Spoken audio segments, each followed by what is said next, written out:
Most website builders today either lock you behind subscriptions, add watermarks, or limit features unless you pay. But what if I tell you there's a completely free, open source website builder that lets you create real websites without paying anything? And without coding? In today's video, I'm going to show you Dyad, an open source website builder that lets you design, customize, and export websites freely. So if you're a student, developer, creator, freelancer, or startup founder, this video is going to be extremely useful for you. So without wasting any time, let's jump straight in and see how you can download this software on your computer and start using it in just a few minutes. First, open your browser and search for the word Dyad, that's D-Y-A-D. Then click on the first link that appears on your screen, just like you see in the video. This is how the website interface looks. Here you'll see options to download the software for your preferred device, including macOS with Apple Silicon, Mac with Intel, and Windows.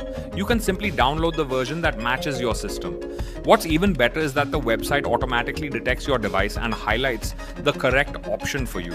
As you can see on my screen, since I'm using Windows, it's showing me the download for Windows option. So I'll just click on the download for Windows button, wait for a few seconds.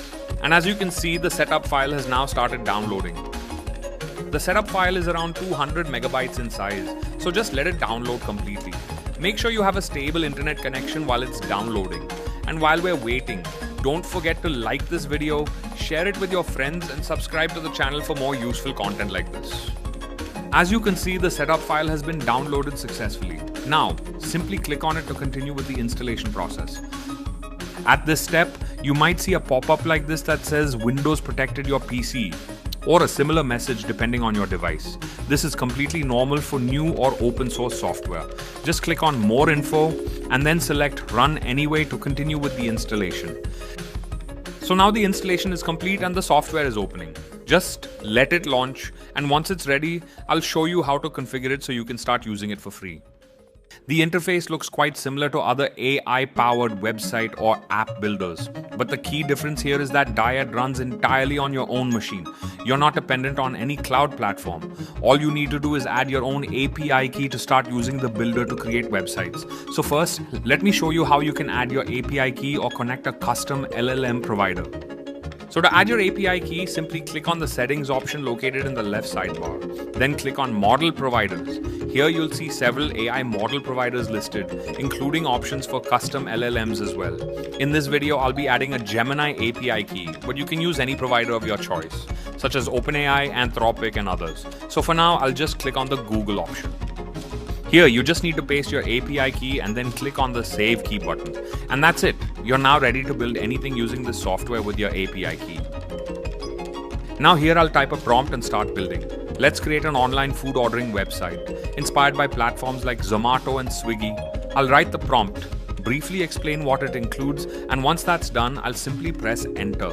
And Dyad will start building the website for us. It will first draft a plan and then generate the code for us. After that, you'll see options to approve or reject the generation. You can review what it has generated and decide whether you want to approve it or not. There's also an auto-approve toggle. If you turn this on, Dyad won't ask for confirmation after every generation. It will directly generate and show you the code. Once you approve the generation, you'll see a live preview on the right side. Just like you can see in the video, Dyad has now created a basic website structure for us. In this video, I'm not showing how to build a full stack website. I'm simply demonstrating how you can do it using Dyad. The rest is completely in your hands. So this is the basic website it has generated for us. Now let's go ahead and explore the features Dyad offers. There's a pencil icon here, and once you click on it, you can select individual components or even a group of elements on the website and edit them directly.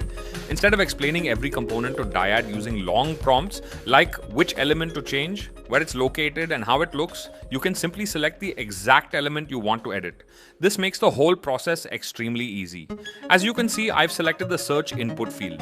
Now I'll give Dyad a prompt asking it to redesign this search field. For example, placing the Find Food button inside the input field and improving its overall design. Once I submit the prompt, Dyad will edit only this specific component for us, automatically. As you can see, it has done a really good job. The search field now looks much better than it did earlier. And in the same way, you can edit any other important component of your website using this approach. Apart from this, Dyad offers several powerful options. You can restart the server whenever needed, preview how your website looks on different devices like mobile, tablet, and desktop, and even open your site in an external browser. You also get full control over your workflow with options to undo or redo any changes made to the code.